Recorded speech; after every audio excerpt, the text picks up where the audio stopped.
regista, inizia la sua carriera, si laurea al DAMS, inizia la sua carriera collaborando con il programma Rai 3 Giovane. La sua filmografia è ricca di progetti su temi legati alle donne e anche questa sera ce ne presenterai uno in particolare. Hai lavorato anche in TV e a docufilm e ha scritto progetti, il docufilm per esempio su Monica Vitti e quello su Luciana Viviani. Ma in particolare questa sera tu ci racconterai di un cortometraggio che hai ideato e diretto, che si intitola Cristallo, che è stato premiato in tutto il mondo, finalista ai Porti d'Argento del 2018, dove hai vinto il nastro della Universal. Ti chiedo subito come è nata questa idea e perché. Allora, l'idea è nata perché io avevo fatto un film come cinema dedicato alle donne, dove parlavo proprio di un gruppo di donne che riscattavano, grazie al proprio coraggio e al proprio lavoro, la vita dei propri compagni, dei propri mariti, quindi sovvertendo un po' quelle che erano le regole del paese, no? E questa abitudine a vedere sempre le donne in un certo ruolo, quindi essenzialmente, soprattutto in certe zone del sud, molto relegate a casa, con la famiglia, con i figli. E da lì sono entrata in contatto con un gruppo di psicologhe specializzate in violenza di genere, violenza sulle donne, che mi hanno coinvolto in un progetto e quindi siamo andate in giro per alcune scuole, dove mi ha molto colpito che quando si parlava di violenza in casa, soprattutto delle ragazze prendevano appunti sui numeri di telefono da poter chiamare. Mi sono resa conto che c'era una certa urgenza nel nostro paese, soprattutto quando queste psicologhe mi hanno raccontato che stavano seguendo il caso di una donna che la mattina veniva chiusa in casa dal marito quando appunto il marito usciva e andava a lavorare, quindi lei era come prigioniera segregata in casa ed era completamente dipendente da quest'uomo che non le lasciava neanche le chiavi appunto per potersi spostare, per poter andare a fare la spesa in giro, qualsiasi altra cosa che avesse voluto. E lei ci aveva messo molto tempo a fuggire da questa situazione ed era stata poi aiutata da appunto alcune di queste psicologhe che a loro volta erano state anche denunciate dallo stesso marito proprio perché non accettava che questa donna uscisse dal suo campo, diciamo, di dominio e quindi in qualche modo la vedeva come un oggetto di possessione e non come un essere umano, no? Come una persona in grado di fare le proprie scelte. Però per fortuna alla fine questa donna si era legata nella casa che aveva potuto accoglierla e quindi era entrata in un, diciamo, percorso di protezione. E da lì mi sono iniziata a occupare di violenza sulle donne, soprattutto perché volevo un po' lanciare un messaggio alle giovani generazioni, alle ragazze, volevo un po' parlare a quelle ragazze di queste scuole che avevo incontrato, che avevo visto e far capire forse che con forza, coraggio, consapevolezza e rispetto in primis verso noi stesse si poteva provare a cambiare alcune situazioni drammatiche che si vivono in casa e anche a provare a realizzarsi, a dare, insomma, fare un po' una rivoluzione della nostra esistenza, ecco. Allora, chiediamo a Francesca se ci manda il trailer. Stavo chiamando, volevo lanciare il trailer.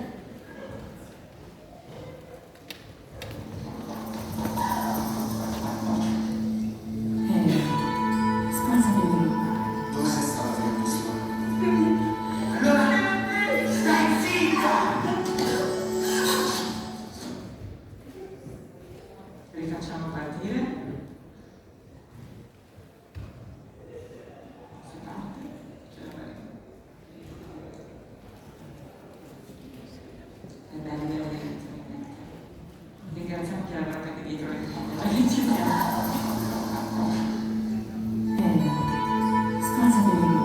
Dove sei stata fino a quest'ora?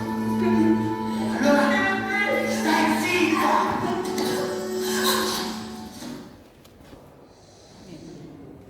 Questo è solo il trailer, poi vedremo una piccola clip e quindi voglio chiederti perché secondo te il cinema si sta interrogando, soprattutto abbiamo visto anche adesso proprio la mostra del cinema di Venezia, l'ultima appunto premi che sono stati dati, si parla ancora di donne e violenza sulle donne.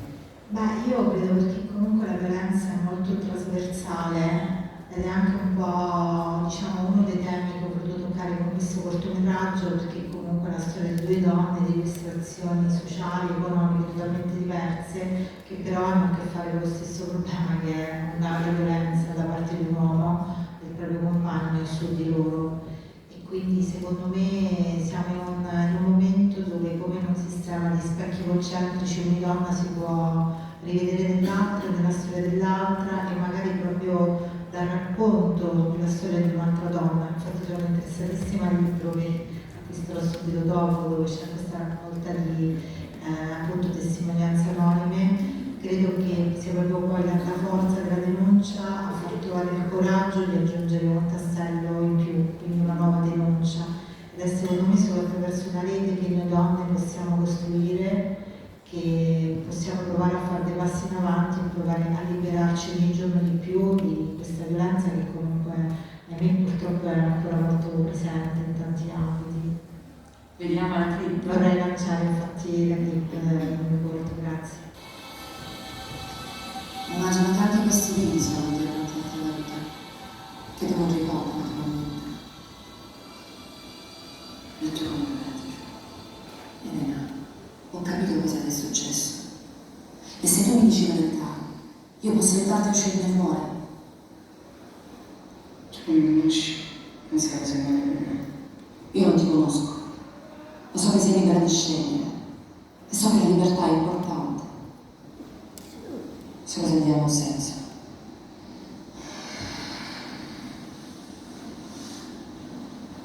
Comunque la prossima settimana ti voglio rivedere. Intanto ti prescrivo un antidolorifico da prendere 2 volte al giorno.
Sì, pronto? Sono Sofia Consoli.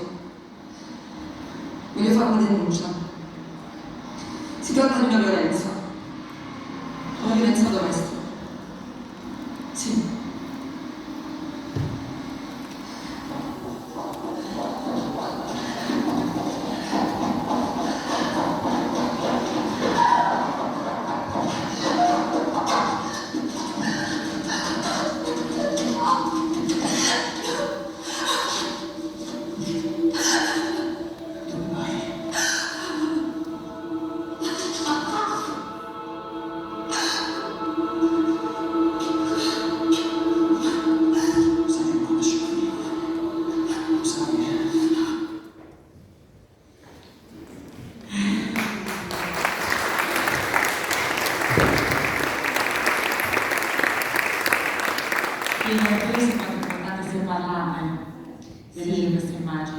Sì, infatti ci tenevo proprio a far vedere questa clip perché qui scopriamo che in realtà la violenza che dovrebbe andare a denunciare la dottoressa che ha soccorso quella ragazza con quella ferita alla testa, in realtà lei stessa è vittima di violenza. Cioè, mentre la ragazza torna con il fidanzato che abbiamo visto nella prima parte del corto, nonostante abbia questo evidente ematoma in testa con un taglio, e quindi va via con il suo carnefice, come purtroppo spesso accade, ci rendiamo conto che anche la dottoressa ha avuto questa stessa esperienza e quindi in qualche modo i destini di queste due donne che si sono incrociate in una sala di un qualsiasi ospedale sono però legate da uno stesso dramma alle spalle, dove ognuno di loro deve farne i conti. Un fenomeno trasversale che ha toccato anche il cinema, ricordiamo il fenomeno Me Too, come è continuato e quanto importante è stato. Beh, credo che sia stato molto importante perché appunto è stata un'ondata che in qualche modo ha iniziato a far parlare le donne di questo problema, oltre al fatto che alcuni carnefici sono stati individuati e messi poi in prigione, e poi credo anche che questo movimento in qualche modo ha dato un focus sulle donne, no? Quindi molte più donne oggi sono passate anche poi dietro la macchina presa, penso a Guardia Regolina, penso a Paola Cortellesi, ha fatto questo bellissimo film C'è ancora domani, in qualche modo il vostro collage, bellissimo il vostro poster me l'ha ricordato, no? Per questo colore bianco e nero molto contrastato, e quindi penso che ci sia così, si sia accesa una grande luce, un faro su questo fenomeno, anche se sicuramente è ancora presente anche una violenza di genere all'interno del mondo dello spettacolo. Credo che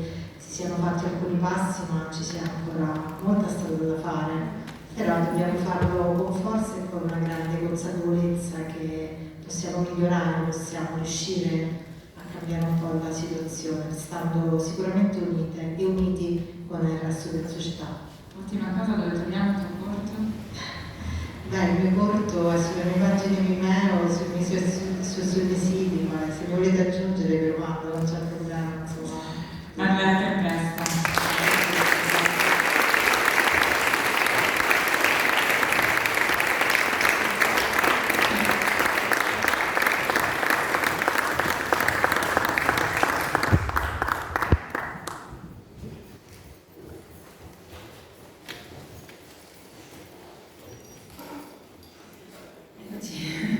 È l'ultimo brano con cui ho l'onore di parlarvi stasera. È un medley di due grandi cantautrici italiane, come spesso accade, molto sottostimate, che hanno molto a cuore i miei stessi temi, che sono Levante e la rappresentante di Vista.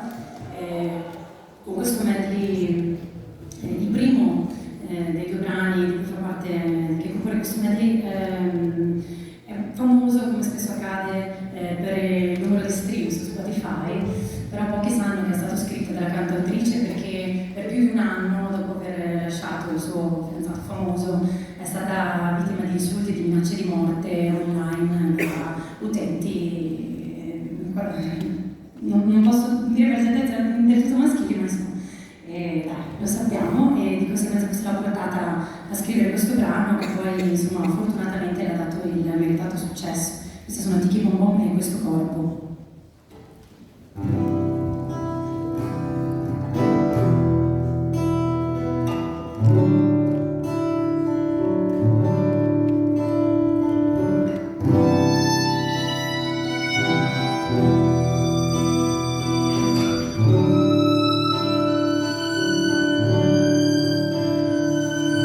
Ciao tu, animale stanco, sei rimasto da solo, non segui il piano, parli tanto.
collaboratori con donne dell'organizzazione Accademia, quindi io ho tempestato dei messaggi a Luca. È da maggio. Esatto, da maggio che gli scrivo, sono riuscita a convincerla. Se lo volete seguire sui social, serve Luca. Un content creator veneto, va bene? Sì.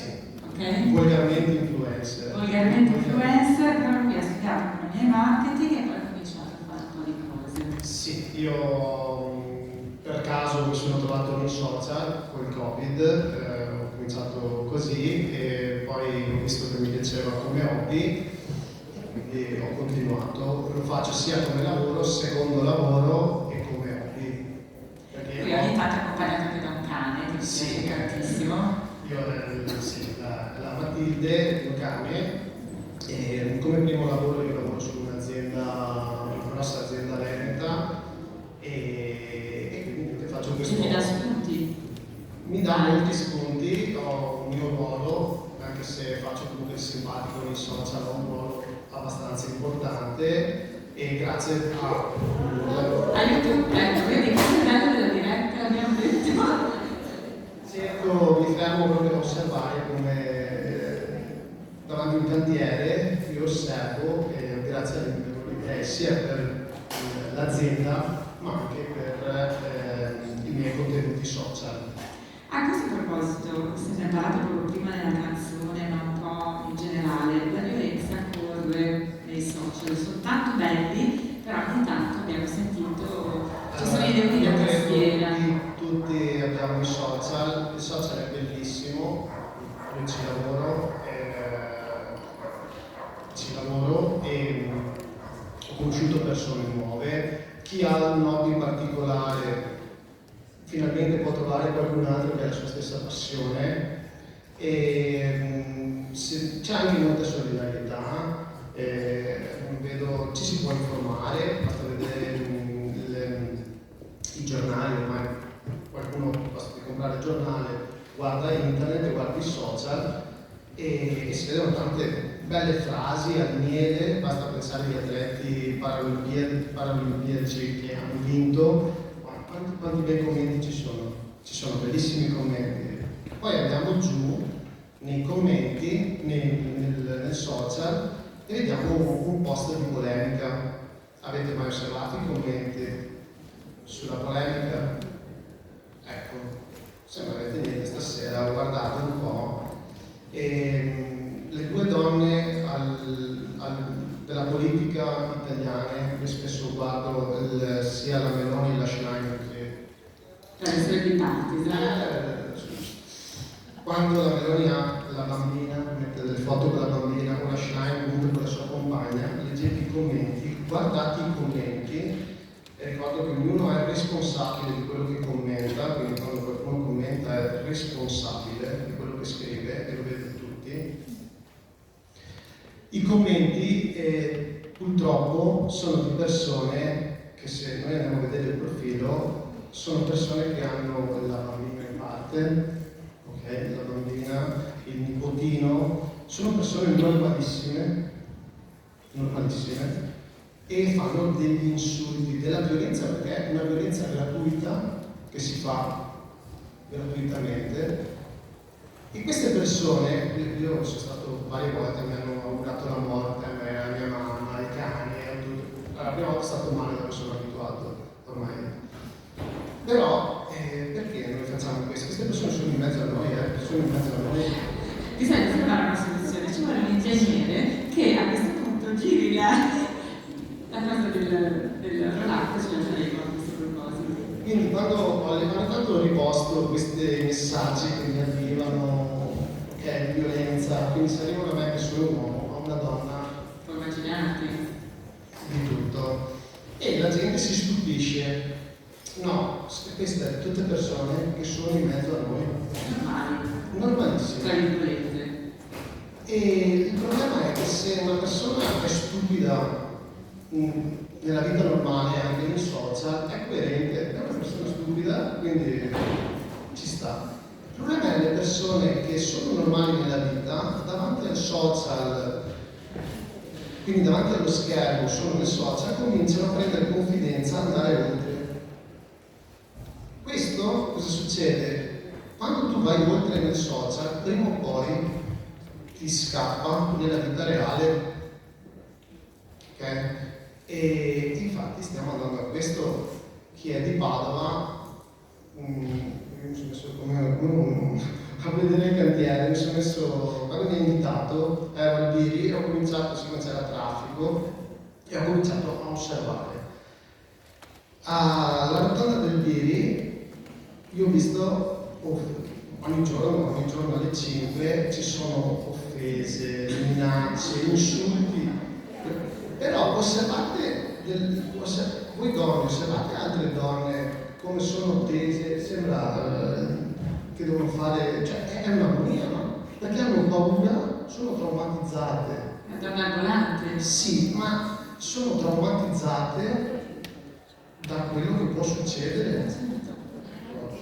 E quindi noi ci stiamo portando questo problema dei social, stiamo portando nella realtà. Quando si comincia ci si permette a mancare di rispetto e andare oltre nel social, prima o poi verrà anche nella vita reale. Noi dobbiamo bloccare assolutamente. Io spero che anche ci sarà un intervento della politica su questo nei social, perché è veramente, cioè questa sera, se avete occasione, guardate i commenti sui politici, è giusto criticare, è giusto il dissenso, ma non si può offendere una bambina, non si può offendere una donna per il gusto di farlo. Ecco, quindi noi dobbiamo impegnarci, io credo che io ho fatto degli interventi nelle scuole, dobbiamo insistere di più nelle scuole nel portare rispetto a tutto, perché quando tu porti rispetto a tutto, anche questa conferenza non ci sarebbe, perché è una cosa normale, no? Ecco, quindi noi dobbiamo quotidianamente impegnarci a portare più rispetto verso il prossimo e verso tutti. Quando noi abbiamo rispetto, rispettiamo l'ambiente, il nostro partner, gli animali, rispettiamo gli anziani, rispettiamo tutto. Quindi impegniamoci seriamente a rispettare. Prossimo video che vediamo? Non lo so, ultimamente sono un po'... non ho idee. Come non hai idea? Questa sera speriamo delle idee. No, perché sono molto impegnato con il lavoro, sì, quindi prima c'è il lavoro, poi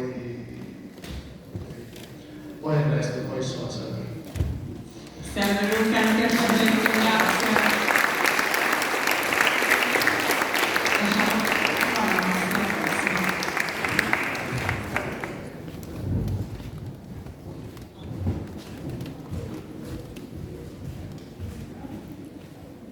Buonasera a tutti. Così sto in 10 minuti. Allora, mi presento, tanto vado a braccio. Mi chiamo Roberta Bottini, ho 55 anni, sono laureata in medicina qui a Padova, sono nata a Padova, vivo a Padova, lavoro a Padova, ho fatto tutto a Padova, insomma. Sono specializzata in medicina interna, ho un dottorato di ricerca nel 2004. Perché sono arrivata qui a parlare? Perché mi hanno invitato, intanto ringrazio sicuramente chi mi ha invitato per l'Investare Festival, ma soprattutto il cantiere delle donne. Probabilmente mi hanno invitato perché ho fatto un po' di carriera. Sì, io ho iniziato nel 2000 dopo la specialità in medicina interna, non sapevo cosa fare della mia vita, non avevo delle grosse idee, ero specialista, ma ho detto perché non proviamo a occuparci di emergenza? Nel 2000, cioè quasi 25 anni fa, ho cominciato a Chioggia, vi garantisco che Chioggia è un lavoro del famose baruffe chiozzonte, c'era un motivo, ok? E lì mi sono fatta proprio le ossa, ho imparato da sola, da donna. Mi ricordo quando sono arrivata nel 2000 a lavorare a Chioggia, non c'erano dottoresse donne in pronto soccorso da circa 15 anni, poi ho capito perché. Per cui vi garantisco che è stata un'esperienza altamente formante, ci tengo tanto a dirlo perché Chioggia mi ha formato anche personalmente, nel senso che da 25 anni sono ancora amica loro e ancora vado a trovarli. È stato solo 2 anni ma importanti e poi ho lavorato ben 17 anni al pronto soccorso dell'azienda ospedaliera di Padova. Molto formante, sapete perfettamente cos'è un pronto soccorso al giorno d'oggi? Vedete su tutti i giornali che la situazione è drammatica, veramente drammatica. Non voglio parlare di questo perché sennò ci sarebbe da aprire tutto un discorso sul sistema sanitario nazionale. Vi dico solo che i pronto soccorsi sono la porta d'ingresso e purtroppo il pronto soccorso prima o poi, spero di no, ovviamente auguro salute a tutti, ma capita a tutti di arrivarci. Per cui trovare delle persone gentili, e ringrazio Piero che ho conosciuto stasera, per me è stata una conoscenza veramente importante. Trovare delle persone competenti e gentili è fondamentale, perché io mi sono trovata dall'altra parte, vi garantisco che è importante. Poi, a questo punto, poi qualcuno ha creduto in me. Da settembre del 2019 ho fatto un concorso e sono diventata direttore dell'ospedale di Schiavonia. Forse qualcuno di voi l'ha già sentito.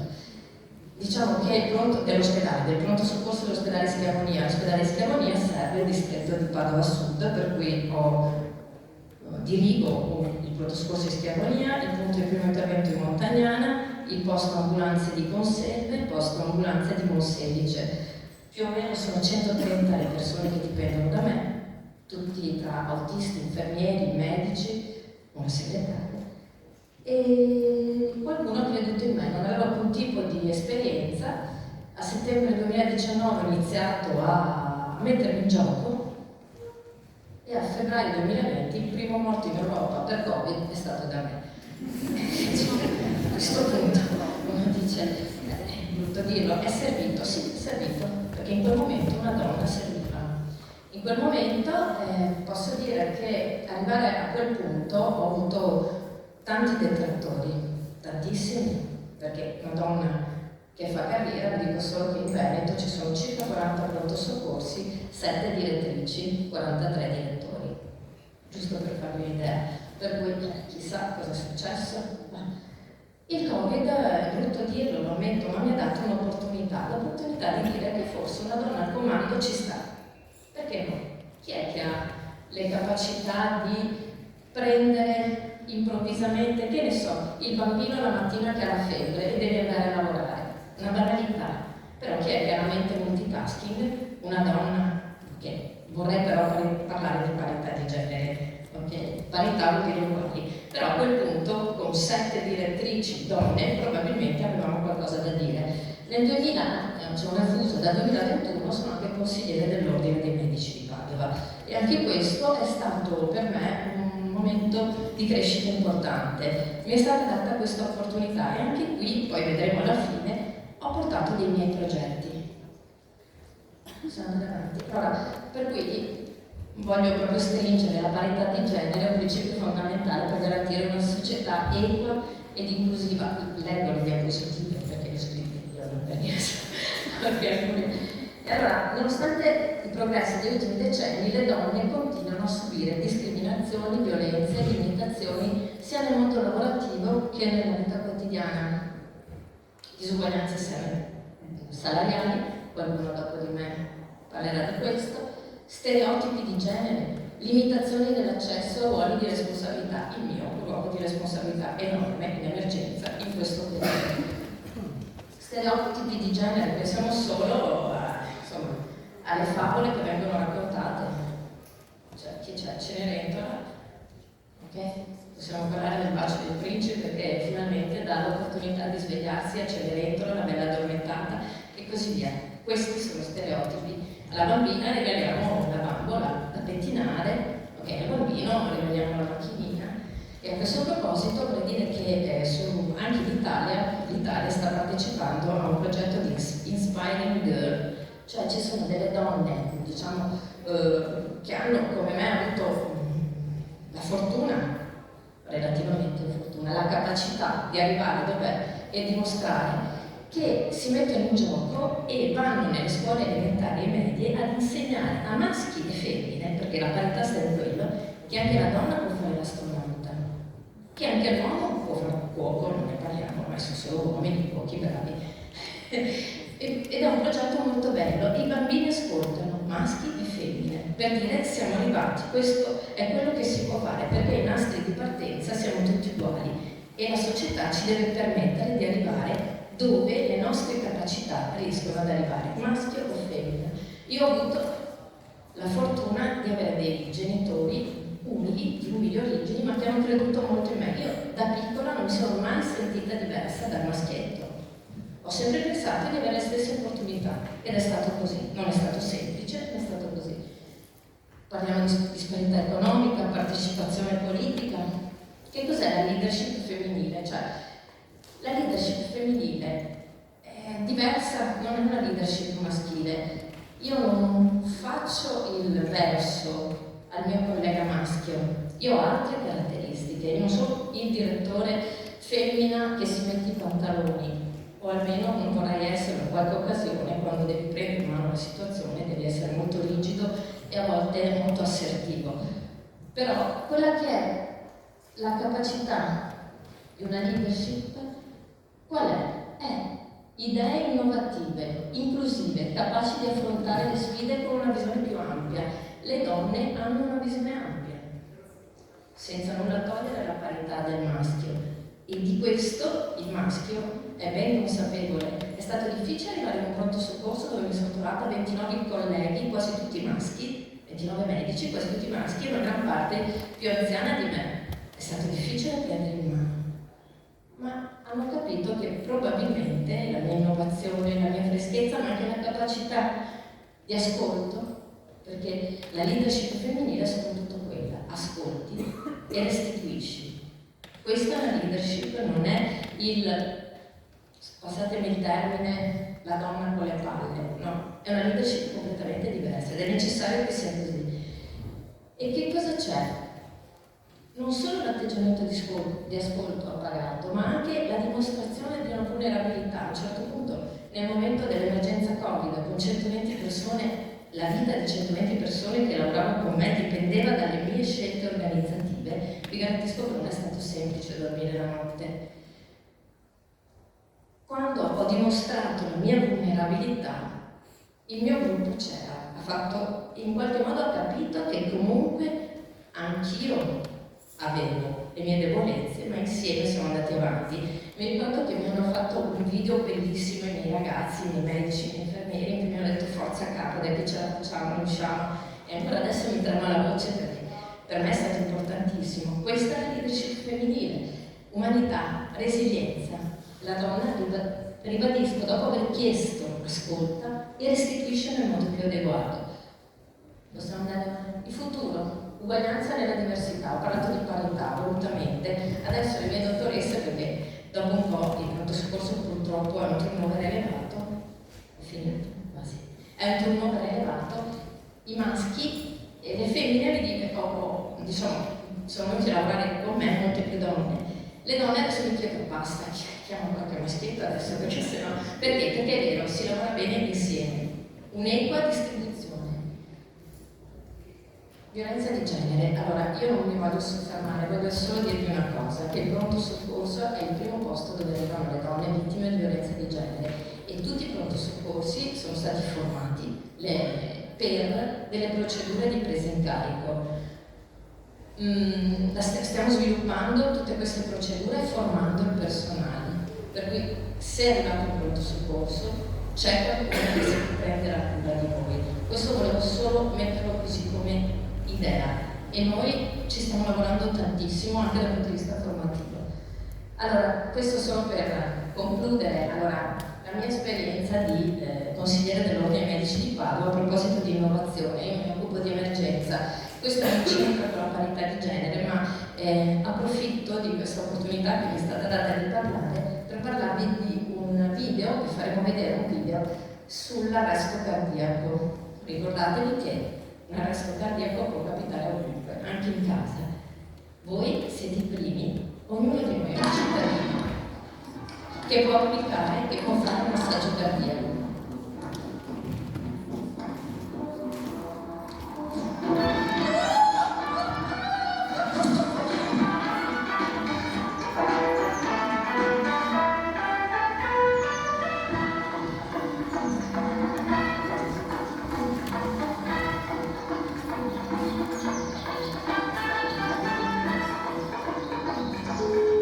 C'è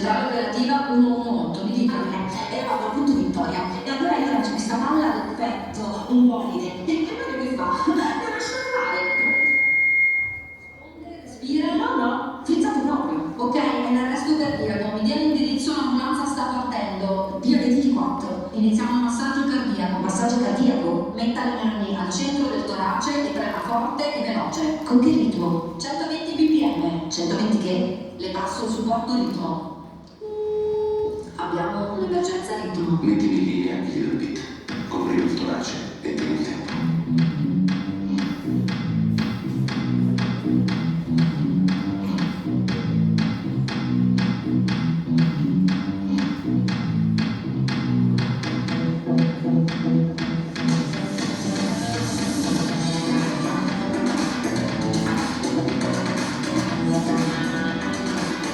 Ricorda, chiama i soccorsi, ma non aspettare per effettuare un massaggio cardiaco. È importante, non esitare.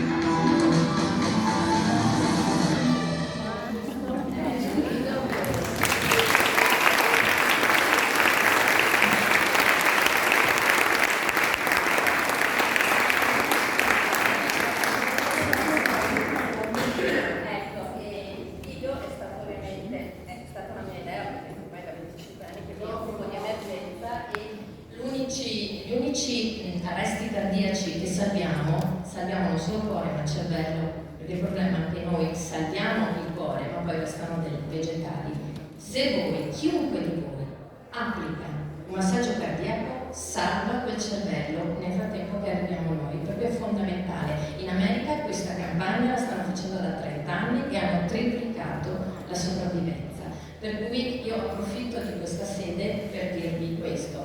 Chi, non so se avete riconosciuto Testimonia, Saturnino, che è il bassista di Giovanotti, che gratuitamente ci ha permesso questa cosa, e la musica invece è di Davide Ferrario, che è il chitarrista di Max Pezzali, che è un padovano, che anche lui gratuitamente ha messo a disposizione, perché non potevamo usare le musiche, tipo in America si usa Stay Alive, non potevamo usarla per i diritti d'autore. Loro due gratuitamente hanno contribuito, per cui su tutti i social lo trovate, è gratuito e spero che possa esservi d'aiuto e ringrazio ancora tutti.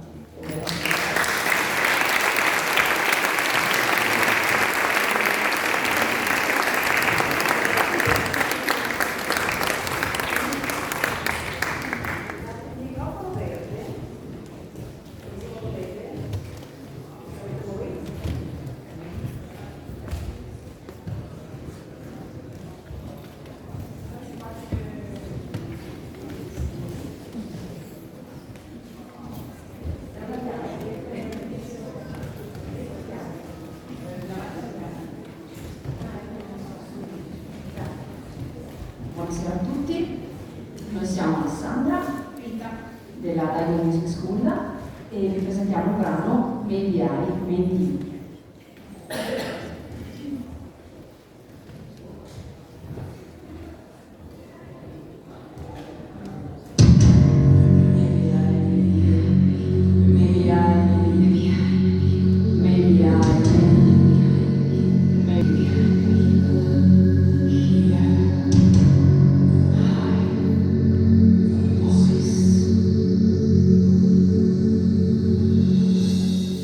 Maybe I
Ringrazio innanzitutto l'Associazione Candidate delle Donne e la Fondazione Belisario per avermi dato l'opportunità di essere qui questa sera a parlare con voi di un tema che mi sta particolarmente a cuore, nonostante la mia giovane età. Mi chiamo Martina, ho 22 anni e mi sono laureata di recente in economia presso l'Università di Padova. Da sempre sento una profonda sensibilità verso il tema della parità di genere. Sono convinta che raggiungerla non sia solo possibile, ma assolutamente necessario. Tuttavia, per arrivarci, credo serva uno sforzo collettivo, una collaborazione tra tutte le parti della società, istituzioni, aziende e singoli individui. A noi giovani il concetto di equità viene insegnato fin dall'infanzia. Formalmente ci viene detto che siamo tutti uguali. Eppure, il grembiule rosa lo mettono le bambine e quello blu i maschietti. Ho sempre pensato che la generazione Z avesse una mentalità molto più aperta rispetto alle precedenti. Eppure mi rendo conto che i pregiudizi esistono ancora. Vi porto un esempio recente. Quest'estate, durante una vacanza a Malta con delle amiche, il nostro volo di ritorno è stato dirottato a Pisa a causa del maltempo. Il volo era composto interamente da giovani tra i 18 e i 25 anni. Una volta atterrati, le file per il bagno erano interminabili e così, complice la mia scarsa pazienza, mi sono infilata nelle maglie degli uomini. Mentre ero lì, ho sentito alcuni ragazzi commentare davanti allo specchio: hai sentito che la pilota è una donna? È ovvio che non saremo atterrati a destinazione. O, fosse stato un uomo, non avrebbe avuto paura di atterrare. Scioccata, sono uscita e li ho fissati basita. Inutile dire che sono sbiancati e tutto il loro ego da maschi alfa è scomparso. Mi sono chiesta: pensano lo stesso delle loro fidanzate che li aspettavano fuori dal bagno? Le reputano meno capaci solo perché donne? Durante la stesura della mia tesi finale, intitolata La violenza sconosciuta, definizione, prevenzione e impatto della violenza economica sulle donne, ho scoperto una realtà purtroppo ancora troppo poco conosciuta, ma estremamente diffusa. Questa forma di violenza, spesso invisibile, mina l'autonomia e la dignità di molte donne in Italia e nel mondo. E, cosa ancora più grave, molte donne non si rendono nemmeno conto di esserne vittime. Ricordo una delle mie migliori amiche che si lamentava delle continue liti tra i genitori. La madre voleva andare dall'estetista, unica coccola che si concedeva una volta al mese, ma il padre glielo impediva, dicendo che i soldi non si sprecano. In posizioni economiche come questa, in assenza di reali difficoltà finanziarie, sono una forma di violenza. Ora so che il nome di quel comportamento è violenza economica. Sapete che solo nel 2023 una donna su 10 in Italia si è vista negare dal partner la possibilità di lavorare. La violenza economica si manifesta attraverso il controllo ossessivo sulle risorse finanziarie, impedendo alle vittime di gestire il proprio denaro o di prendere decisioni economiche indipendenti. Molte donne sono costrette a rinunciare a spese personali, a uscire con le amiche o addirittura a cercare un lavoro che permetterebbe loro di costruirsi un'indipendenza economica. Purtroppo, questa forma di violenza non è ancora adeguatamente regolamentata. Negli ultimi anni, però, inizia a essere riconosciuta come una forma di maltrattamento familiare, con relative sanzioni. Anche se le vittime possono essere sia uomini che donne, i dati mostrano che la maggioranza sono donne. E questo ci fa capire quanto ancora ci sia da fare. Ma questa è solo una parte del problema. Un altro aspetto cruciale della parità di genere è la sfera lavorativa. La Carta dei diritti fondamentali dell'Unione Europea del 2000, all'articolo 23, afferma chiaramente che l'uguaglianza tra uomini e donne deve essere garantita in tutti i campi, compreso il lavoro e la retribuzione. Tuttavia, sappiamo che nella realtà non è così. Pensiamo a quante donne, dopo aver avuto figli, si trovano costrette a rinunciare al proprio lavoro per prendersi cura della famiglia e della casa, dedicando in media 2 ore e 47 minuti al giorno a questa attività. In Italia, una donna su 5, il 20%, lascia lavoro dopo la maternità. È una realtà che non possiamo più ignorare. Senza dimenticare che, ancora oggi, uomini e donne continuano a percepire stipendi diversi, non in base a competenze o titoli, ma semplicemente in base al genere. Come giovane donna, credo fermamente che l'uguaglianza di di genere sia indispensabile, specialmente nel mondo del lavoro. Perché una donna non dovrebbe avere le stesse opportunità di un uomo anche quando ha lo stesso livello di istruzione e le stesse esperienze lavorative? Perché con lo stesso background una donna dovrebbe guadagnare meno di un uomo? Ruth Bader Ginsburg, prima donna nella Corte Suprema degli Stati Uniti, diceva: quando mi chiedono se ci saranno mai abbastanza donne nella Corte Suprema, rispondo: quando ce ne saranno 9. E questo scioccava molti. Ma nessuno ha mai trovato strano che ci fossero 9 uomini. La mia speranza, come quella di tante altre donne della mia generazione, è che avvengano presto riforme concrete, riforme che non solo garantiscano pari diritti, ma che introducano finalmente una vera meritocrazia. Sogno un mondo in cui la maternità non sia più vista come un ostacolo, ma come una parte naturale della vita, e che vengano offerti i giusti supporti per eliminare gli svantaggi che oggi le donne affrontano nel mondo del lavoro a causa di essa. Ma finché le riforme sui pregiudizi di genere non vengono attuate, cosa possiamo fare? Sensibilizzare. Quando ho iniziato a scrivere la mia tesi, su internet c'erano pochi articoli e spesso confronti poco attendibili.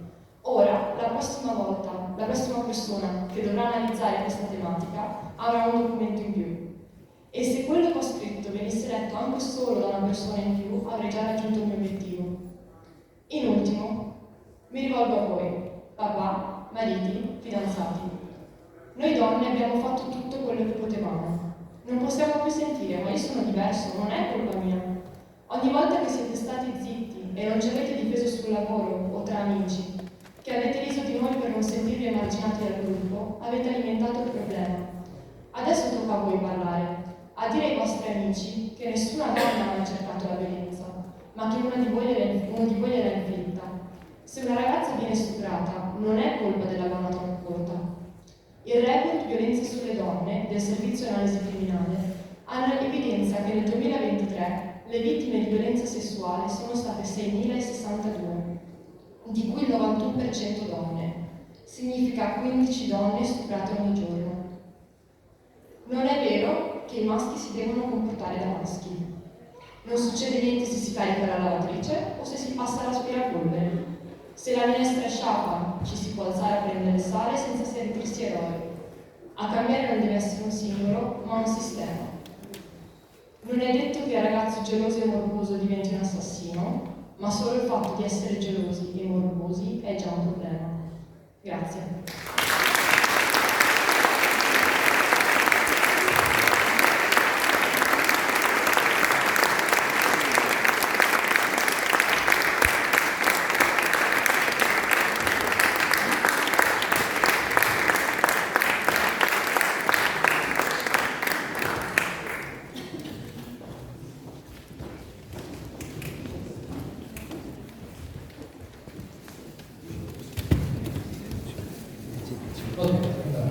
Buonasera a tutti, io sono Diego Pizzocchero e oggi vi parlo di intelligenza artificiale e differenze di genere. Prossima slide. Ok, giusto una brevissima presentazione su chi sono. Mi dimentico sempre di dire che sono un ingegnere informatico, laureato all'Università di Padova. Poi negli anni ho fatto un po' di cose, ho un dottorato di ricerca all'Università di Cardiff, dove ho lavorato anche come ricercatore onorario con IBM, NATO, l'esercito americano, e dopo ho deciso di lasciare la mia carriera di ricercatore e di ritornare in Italia per lavorare sull'intelligenza artificiale, diciamo oggetto del mio PhD, e poi ho appunto fatto partire una startup che dopo un po' di anni, io dico sempre di lacrime, sangue e un po' di felicità, sono riuscito a vendere a una scale-up internazionale in Barcellona, 150 persone, per cui ho lavorato circa 6 anni, dove ho fatto il direttore marketing e anche appunto ho lavorato sull'intelligenza artificiale. Infine adesso mi occupo di insegnare intelligenza artificiale, quindi se andiamo avanti ancora un po'. Lavoro per H-Farm College in particolare, dove insieme a Microsoft abbiamo fatto partire un nuovo corso di laurea sull'intelligenza artificiale e data science, e infine ho fatto partire anche un laboratorio di ricerca che si chiama H-Farm AI, forse conoscete H-Farm sicuramente, dove appunto lavoriamo sull'intelligenza artificiale insieme agli studenti e alle aziende. Quindi scusate per questa introduzione, però questo per darvi un po' diciamo il perimetro su chi sono. Ora, volevo spiegarvi un secondo, una brevissima introduzione sul perché l'intelligenza artificiale sta venendo considerata così tanto in questo momento storico. Il vero boom è quello dell'intelligenza artificiale generativa, non un'intelligenza artificiale qualunque. Un'intelligenza artificiale generativa è essenzialmente un'intelligenza che genera nuovi contenuti, partendo dai dati. Quindi, cosa succede? Prima di generare dei contenuti, l'intelligenza artificiale viene allenata su dei dati. Questo processo si chiama processo di training, ovvero allenamento vero e proprio. Dopo che è stato allenato, viene passato un prompt, un comando a questa intelligenza artificiale e vengono prodotti dei contenuti che sono probabilisticamente simili a quelli che l'intelligenza artificiale ha letto. Quindi facciamo un esempio brevissimo: prompt foto di un gatto rosso, la passiamo a un'intelligenza artificiale generativa che genera immagini, solo che prima di passarla questa intelligenza artificiale generativa è stata allenata con tutte le foto dei gatti che abbiamo trovato online. Ora, cosa si è creata? Si è creato un modello probabilistico che in funzione del prompt foto di un gatto rosso mi produrrà una foto effettivamente che probabilisticamente assomiglia a un gatto rosso. Ok, quindi questo gatto rosso, come vedete, è ultra realistico e tra l'altro ha interpretato molto bene il fatto che voleva una foto, perché ha messo una foto, un frame di una Polaroid intorno all'immagine. Questo vi dimostra come questi modelli probabilistici, che noi chiamiamo intelligenze artificiali generative, siano così bravi a mettere insieme dei pixel che però per l'essere umano assomigliano esattamente al nostro comando. Ora, quello che tutti sapevano nel mondo della ricerca è che questi algoritmi hanno una capacità di diventare sempre più bravi a produrre una cosa che è realistica in funzione della quantità di dati che io passo a questi algoritmi. Quindi ChatGPT, che sicuramente tutti abbiamo provato o sentito, non è altro che un'intelligenza artificiale generativa, solo che invece di generare immagini genera testo, e però lo genera a partire da tutto internet. Funziona un po' come la nostra tastiera del cellulare, dove mi suggerisce la parola mentre la sto scrivendo, solo che invece di suggerire solo una parola, scrive tutta una frase intera che risponde a una mia domanda. Ora, la cosa veramente interessante è che, io qua faccio una breve indagine: chi ha provato ChatGPT a pagamento? Alzi la mano. Ok. Chi ha provato ChatGPT gratis? Ok. Allora, tutti quelli che hanno provato ChatGPT gratis non hanno veramente percepito cosa quelle due persone che hanno alzato la mano hanno provato quando hanno interagito con questa intelligenza. Infatti ChatGPT a pagamento, ma anche altri modelli, vedremo, hanno un modello probabilistico dietro le quinte che è enorme. Vedete, questa è la taglia, questo è, scusate, indietro, ok, questo è il modello gratis, quindi è un modello probabilistico che ha circa 175 miliardi di probabilità. Vuol dire che collega 175 pezzi di parole con altri 175 miliardi di pezzi di parole, e quando mi risponde va attraverso questa rete probabilistica. GPT-4, che è il modello disponibile in ChatGPT a pagamento, invece ha una rete probabilistica che è di 1 trilione di probabilità. Ora, queste reti così grandi hanno delle qualità che sono veramente, strane. In particolare si vede che non solo sono brave a generare immagini realistiche, ma sono anche molto brave a generare risposte che sono molto intelligenti e quasi praticamente indistinguibili da quelle degli esseri umani. In particolare passano tutta una serie di esami, quindi si facciano tutta una carrellata di tutti gli esami. Passa gli esami per diventare medico, per diventare avvocato, anche per essere sommelier, anche se non ha ovviamente il gusto, per avere un MBA, quindi avere un Master in Business Administration nelle scuole più difficili. E cosa succede? Che però, oltre a passare anche tutti questi esami, questi modelli probabilistici, riescono anche a generare degli output che sono veramente strani.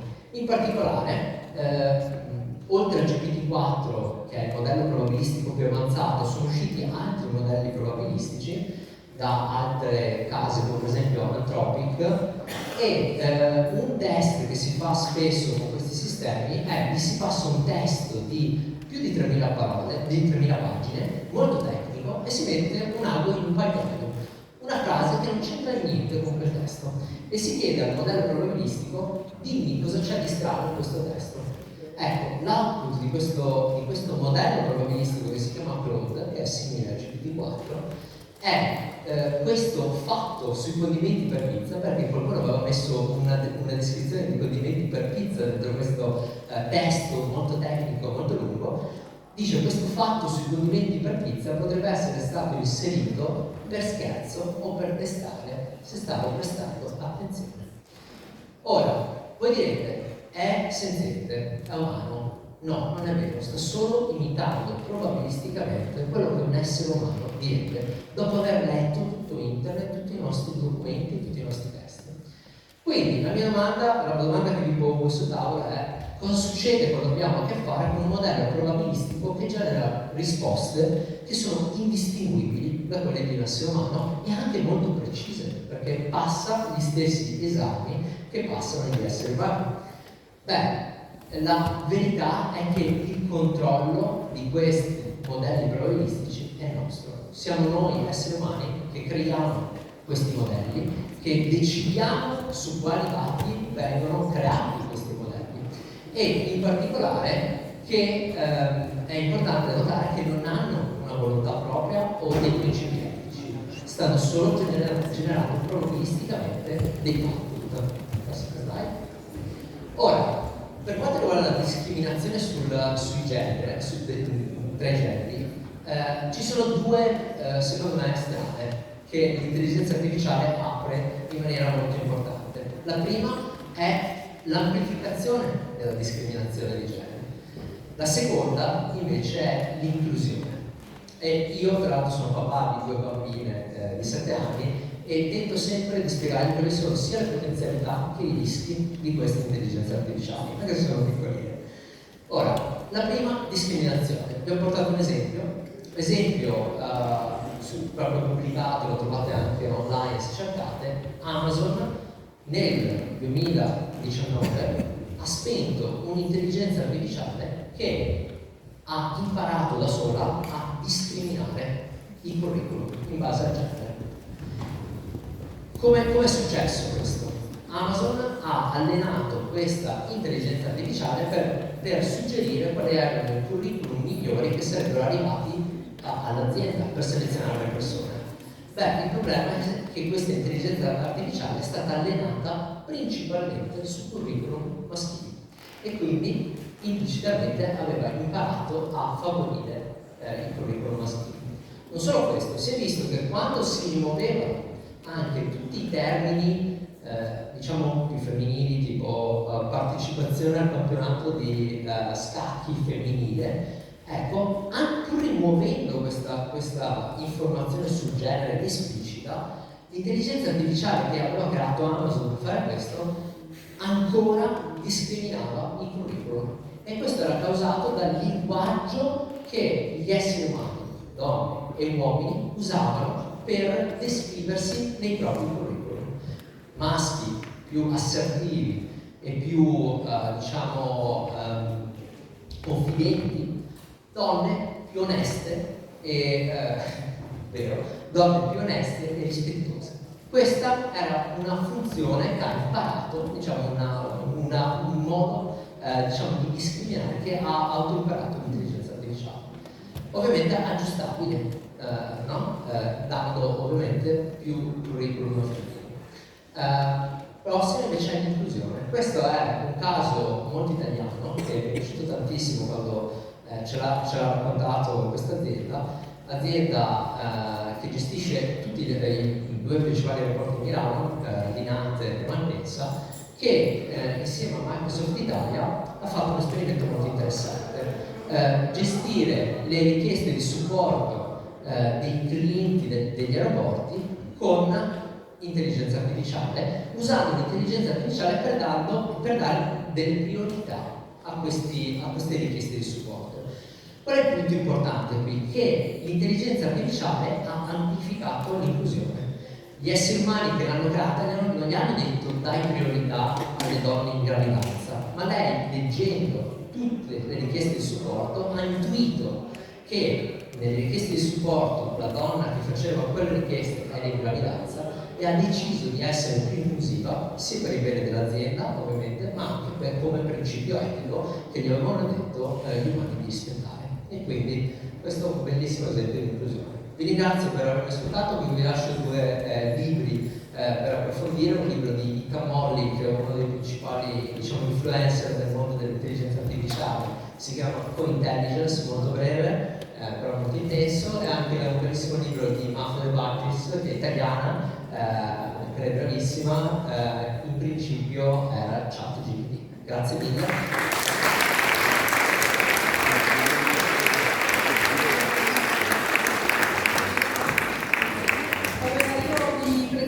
Invece il secondo balletto di una giovane allieva di Danza City. Io ho coreografato una canzone in lingua napoletana, interpretata tra l'altro cantata da Vincenzo Salemme, quindi ha un taglio molto teatrale, ed è un testo particolare, molto bello, è un testo gentile, quindi di un uomo che racconta la bellezza di una donna e di donne in generale, che sono un po' come delle stelle, che sono ovunque, le donne sono dappertutto, sono essenza, sono energia. E c'è per esempio un passaggio che a me piace molto, che invita a lasciare libere le donne, lasciarle volare via, perché loro sono come le scintille delle fiammelle, quindi del fuoco. E se le acchiappi, se le prendi, automaticamente le spegni, quindi è giusto che invece loro volino via e che quindi conservino la loro libertà. Questo brano lo interpreta Adelaide, giovanissima ballerina di Danza City. Grazie.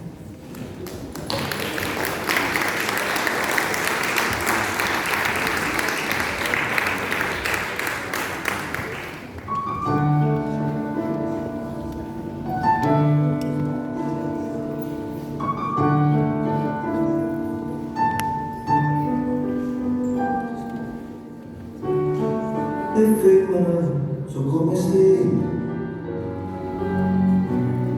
si ti perde a guardare, ce ne stanno amiche a me, le cene sono scintille, le pazzine a me sono fuoco, e perciò mi puoi chiappare. La fine fa studare, la sesta la si fugare, autobus de fermare e cucchita rubilia, si sapesse come bella, avresti la bella, casi sveglia. Mi balbutia e che stava a cazzare nel mondo e a stella mia, perché quando la notte scura e su cuore sa morire, ma come si assolutesse non morisce, hai sagato, si è dato, guarda in giro e stai sicuro, tanti stonga sempre qua.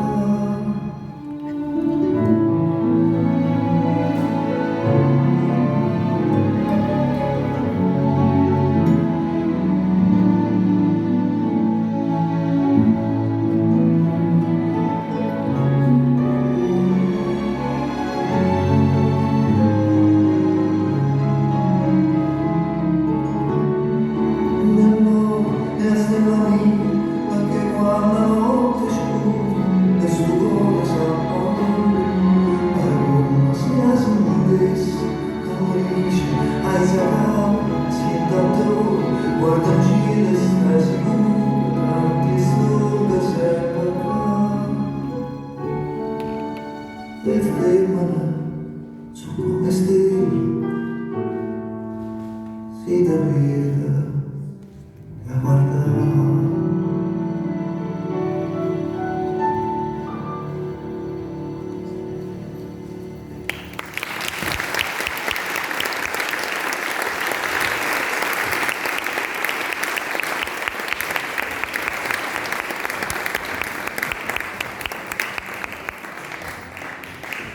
siamo arrivati anche alla fine.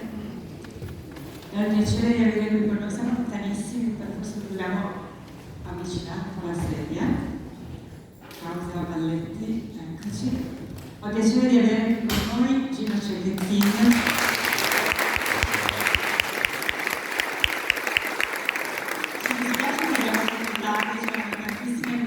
Siamo andati veramente tardissimo, sono clienti che bisogna fare tutto, ma ce la faremo, siamo tardissimi.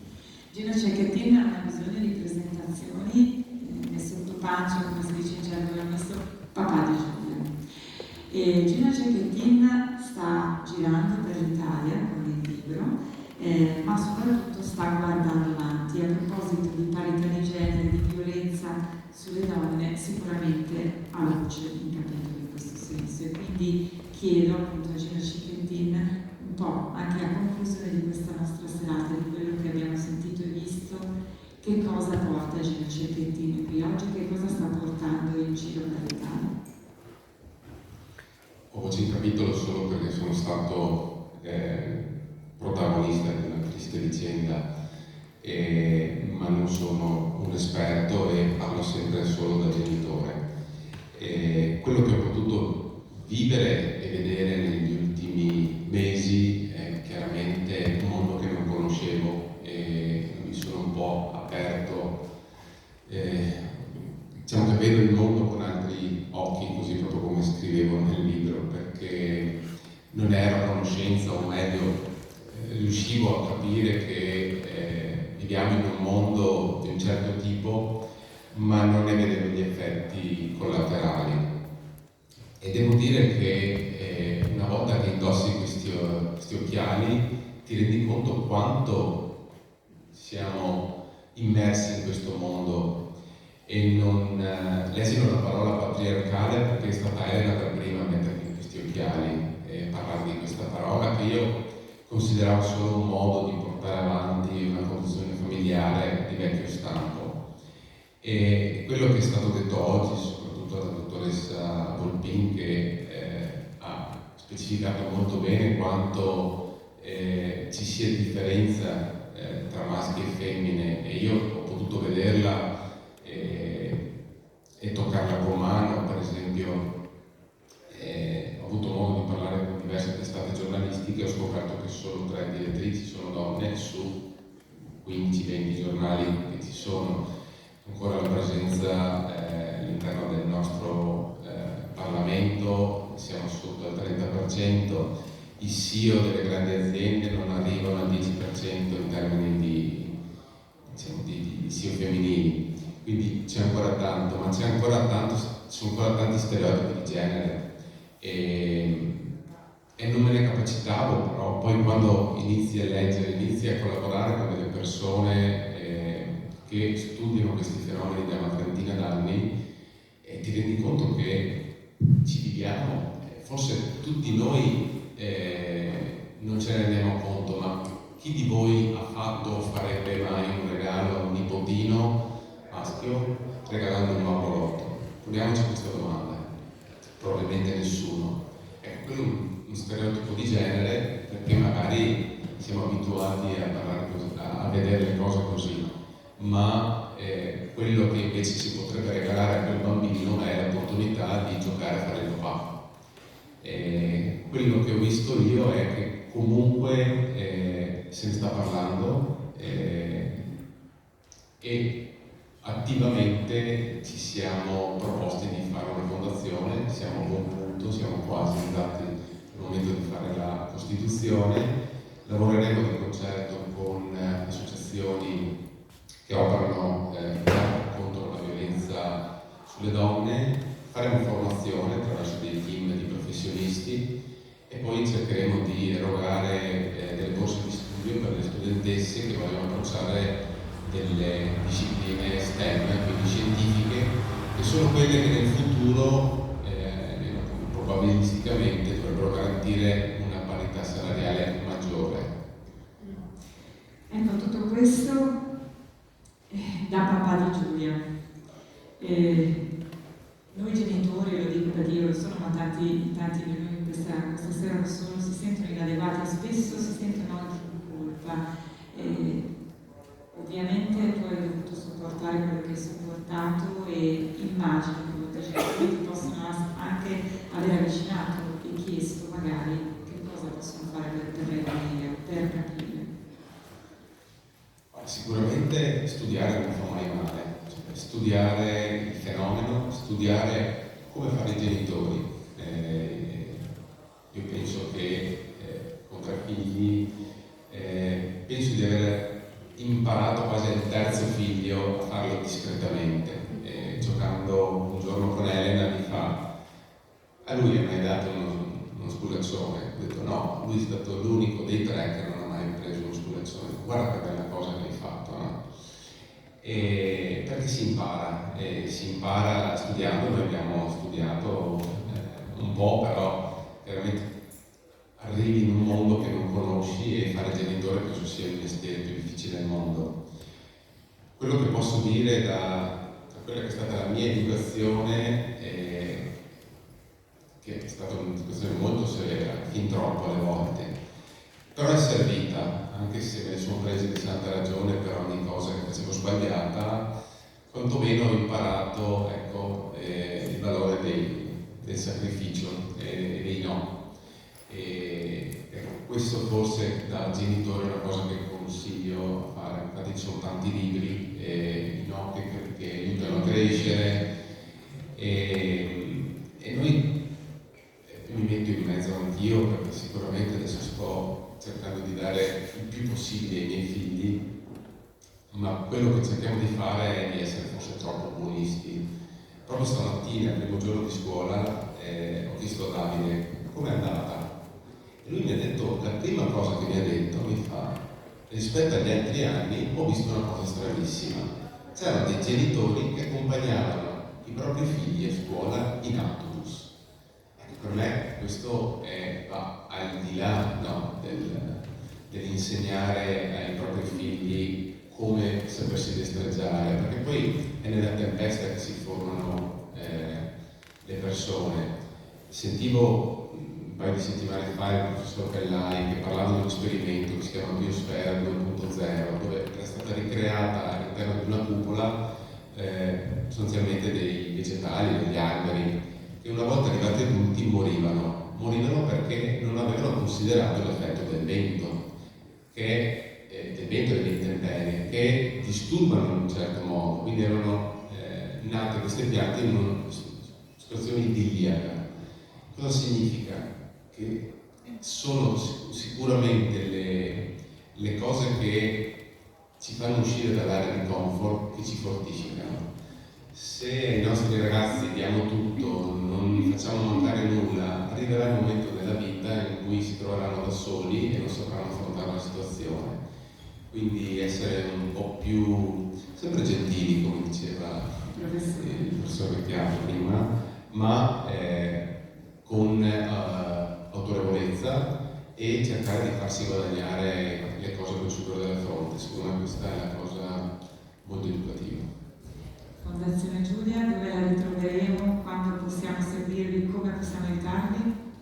Allora, abbiamo già un sito, fondazionegiulia.org, e la costituzione sarà fatta penso nelle prossime settimane e faremo una presentazione ufficiale grosso modo a novembre, che è la ricorrenza di Giulia, e poi da lì inizieremo a operare. Adesso faremo un piano anche formativo per andare nelle scuole. Sicuramente l'operatività sarà dal 2025 in poi, però nel sito trovate già quelle che sono le nostre mission, la nostra vision del mondo, chiaramente un mondo inclusivo, privo di violenza di genere, e dovremo dare tutti un contributo, come diceva anche la dottoressa Martina, che non ricordo il cognome, dove sicuramente bisogna fare tutti attivamente un passo per non tollerare la violenza, che non è solo quella fisica, è soprattutto quella verbale, di circostanza e forse il non detto certe volte può essere più violento di un detto. Grazie.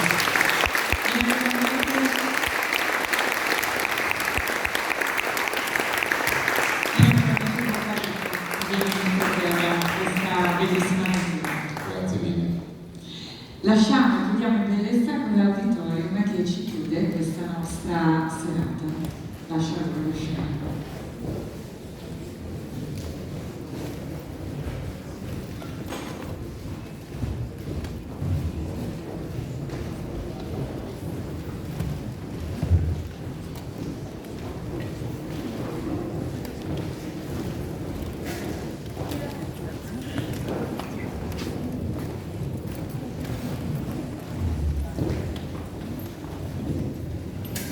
Sì, ecco, intanto che i ragazzi dell'auditorium si preparano, vi ringraziamo, concludiamo questa serata con un brano.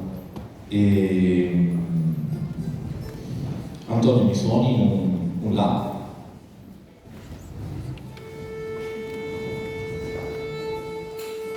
Mi permetto di fare sintesi. State ascoltando questo suono?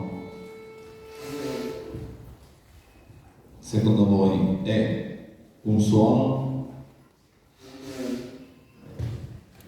Potete rispondere? Ok. Allora, in realtà dal punto di vista acustico questo suono è l'insieme di tanti suoni. È la composizione, diciamo, di tante armoniche, si chiamano in musica. Se lo vedeste, diciamo, graficamente vi sarebbe molto più chiaro. La sintesi, diciamo, il messaggio che questa sera vogliamo darvi è che questa vibrazione, questo suono, possiamo essere ciascuno di noi. Abbiamo assistito a tanti interventi, tante cose interessanti e sicuramente abbiamo compartecipato, abbiamo vibrato insieme in questa sera. In più, mentre Antonio suonava questa nota, noi non la vediamo, ma tutti gli altri strumenti qui presenti si mettono in vibrazione, si dice sempre dal punto di vista acustico, per simpatia. Cioè, le vibrazioni, le frequenze che genera quella nota fanno amplificare la nota attraverso anche gli strumenti, se non sono suonati, o alcuni oggetti che fanno da cassa di risonanza, anche il corpo. Ecco, l'auspicio, mi permetto sempre, visto che siamo in chiusura, è quello di, per simpatia, portare il messaggio, quanto ho esperito questa sera e quanto ho vissuto, al di fuori di questa stanza, perché insomma c'è bisogno di far conoscere quello che abbiamo vissuto in prima persona. Concludiamo con un brano che è il canone di Pachelbel, diciamo un brano del periodo barocco, perfetto dal punto di vista della scrittura musicale. Ogni parte che sentirete dei vari strumentisti possono vivere di vita propria, cioè può funzionare da solo, ma è l'insieme che lo rende, crea quella magia che è propria della musica. Quindi ecco, siamo insieme, l'individualismo serve solo se abbiamo un progetto per un bene comune. Ok? Quindi buon ascolto e grazie ancora.